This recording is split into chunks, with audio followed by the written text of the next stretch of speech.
राजसमंद के साथ सौतेला व्यवहार क्यों? आज पूछता है राजसमंद, क्यों राजसमंद में किसी भी बड़ी योजना का क्रियान्वयन नहीं होता? क्यों राजसमंद में पूरे राजस्थान के प्रसिद्ध शहरों की तर्ज पर कोई बड़ा आयोजन नहीं होता? आपको याद है सवाई माधोपुर में अभी हाल ही में अमृत महोत्सव करवाया गया। उस अमृत महोत्सव के माध्यम से पूरे देश के लोग सवाई माधोपुर आए और वहां पर आकर अमृत महोत्सव में उन्होंने हिस्सा लिया। पर्यटकों की संख्या बढ़ी और सरकार द्वारा अमरूद प्रोसेसिंग यूनिट खोलने की बड़ी घोषणा सवाई माधोपुर में की गई। इससे रोजगार के नए अवसर पैदा हुए। उदयपुर में हर साल लेक फेस्टिवल आयोजित होता है। उदयपुर में हर साल म्यूजिक फेस्टिवल आयोजित होता है। इसके माध्यम से उदयपुर में पर्यटकों को लाने के लिए व्यापक स्तर पर प्रचार प्रसार किया जाता है और बड़े पैमाने पर पर्यटक उदयपुर आते हैं। इसी तरह से जैसलमेर और रेगिस्तान एरियो में मरु महोत्सव के माध्यम से एक बड़ा आयोजन राज्य सरकार करवाती है। कोटा, बूंदी, हाड़ौती क्षेत्र में भी इसी तरह का आयोजन होता है। तो राजसमंद के साथ सौतेला व्यवहार क्यों किया जा रहा है? हमारे यहां भी राजसमंद की ऐतिहासिक राजसमंद झील है। क्यों राजसमंद झील को लेकर राजसमंद लेक फेस्टिवल नहीं करवाया जा रहा? क्यों राजसमंद में पर्यटकों को लाने के लिए ऐसी कोई योजना नहीं बनाई जा रही? आखिर कब तक राजसमंद सौतेले व्यवहार का यह दंश झेलता रहेगा? और इसके लिए जिम्मेदार कौन है? इसके लिए जिम्मेदार है वो जनप्रतिनिधि जिनको हम अपना वोट देकर अपनी आवाज बनाते हैं। लेकिन जब बात हमारे क्षेत्र की विकास की आती है, जब बात हमारे क्षेत्र में पर्यटकों को लाने की आती है, तो उनकी हलक से आवाज नहीं निकलती, उनको सांप सूंघ जाता है। लेकिन अब ऐसा नहीं होगा, क्योंकि बीडीटीवी जनता को जागरूक करने का हर प्रयास करेगा।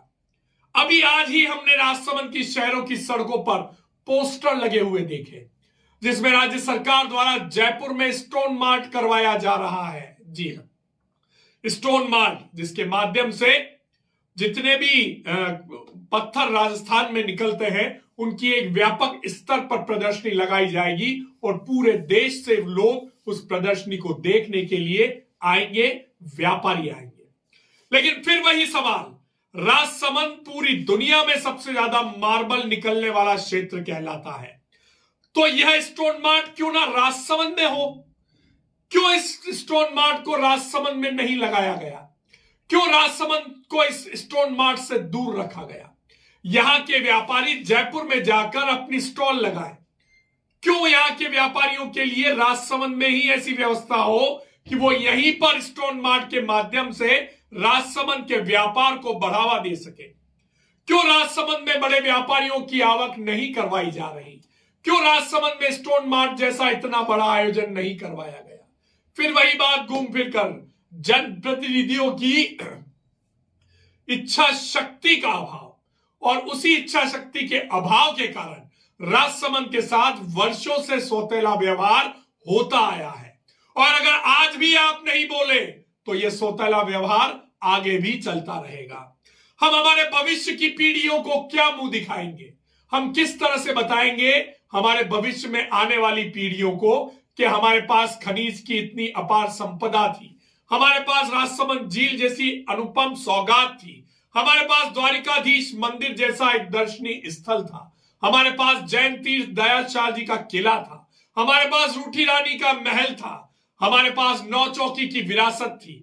उसके बावजूद भी पर्यटन के क्षेत्र में, खनिज के क्षेत्र में राजसमंद पिछड़ता पिछड़ता पिछड़ता पिछड़ता गया और हम कुछ भी नहीं कर पाए, सिर्फ मुख दर्शक बनकर देखते रहे। आने वाली पीढ़ियां हम पर हंसेंगी, हम पर आक्षेप लगाएंगी कि हमारे पूर्वजों ने कुछ भी नहीं किया। हमारे पूर्वज तो सिर्फ जय हो के नारों में मस्त हो गए, अपने अपने जनप्रतिनिधियों की डपली बजाने में लगे रहे, अपने अपने नेताओं को सही सिद्ध करने के लिए फेसबुक पर अभियान चलाते रहे। लेकिन जहां राजसमंद शहर की बात थी, जहां राजसमंद के उन मुद्दों की बात थी जिससे राजसमंद का विकास हो सकता था, कोई भी राजसमंद का आम नागरिक उन मुद्दों को लेकर अपनी आवाज मुखर नहीं कर पाया।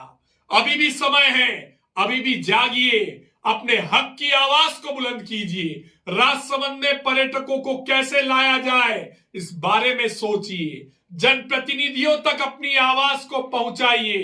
राजसमंद में राजसमंद लेक फेस्टिवल के माध्यम से एक ऐसे आयोजन की शुरुआत करवाइए जिसके माध्यम से पूरे देश और दुनिया के पर्यटक राजसमंद में आ सके। नाथद्वारा के जो आम नागरिक हैं वो बहुत जागरूक हैं। नाथद्वारा में कई आयोजन होते हैं। नाथद्वारा के मदन पालीवाल ने शिव मूर्ति बनाकर नाथद्वारा को पूरे विश्व में एक अलग पहचान दिला दी है। एक और मुकाम नाथद्वारा हासिल कर रहा है। श्री जी के हनुमान एक और प्रतिमा नाथद्वारा में बनकर तैयार है, उसका उद्घाटन होने वाला है। एक और कीर्तिमान नाथद्वारा रच रहा है जिसके माध्यम से पर्यटकों की आवक और ज्यादा बढ़ने वाली है। लेकिन हम कहां रह गए? हम फिर वही जय हो के नारों में सिमट कर रह गए और कुछ बोलेंगे, कुछ न्यूज दिखाएंगे, अब राजसमंद की आवाज उठाएंगे तो जय हो वाले नेताओं के जो कार्यकर्ता हैं वो सोशल मीडिया पर हमारी पोस्ट पर कमेंट करेंगे और कहेंगे कि हमारे नेता तो बहुत अच्छे हैं, हमारे नेता तो बहुत अच्छा काम कर रहे हैं। अजी आपके नेता बहुत अच्छे हैं, आपके नेता बहुत अच्छा काम कर रहे हैं, लेकिन जरूरत है उस नेता की जो राजसमंद का वास्तविक विकास कर सके।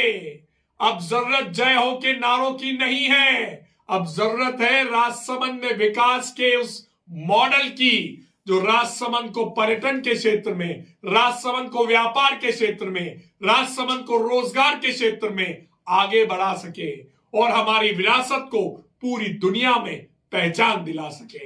वीडीटीवी खरी बात कहेगा, राजसमंद की जनता की हितों की आवाज उठाता रहेगा। अगर आपको हमारी ये खबर पसंद आई है तो इसे ज्यादा से ज्यादा संख्या में शेयर कीजिए, हमारे चैनल को सब्सक्राइब कीजिए और लाइक कीजिए।